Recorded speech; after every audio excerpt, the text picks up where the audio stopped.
Në një botë plot me filtra, ku shpesh duhet të shtirë si dikush tjetër për të pranuar në shoqëri, sot maskat duhet të bien.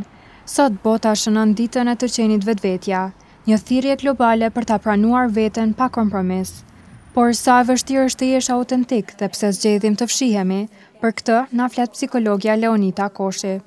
Qenurit vetvetja kërkon guxim, sepse duhet ta njohësh veten, sepse ne vim me një background, të cilin e kemi marrë qysh nga fëmijëria e hershme, e kemi përballë dy sfera, që kemi sferën e të qenurit vetvetja, gjërat të cilat ne i duam, po kemi edhe sferën që kemi marrë nga familja ose nga të tjerët. Edhe shpesh këto dyja kur takohen, shkaktojnë konflikt me njëra tjetrën. Por cilat janë kostot që njeriu duhet të paguajë nga frika e tërqenit të ndryshe, i tregon psikologja. Sot kosto më e madhe është shëndeti mendor. Ajo të cilat më shumë t'i preket janë problemet të cilat i hasin vazhdimisht, kam frika, kam ankth, kam strese të ndryshme të cilat as vet nuk i dinë se nga vijnë, po thelbi qëndron këto.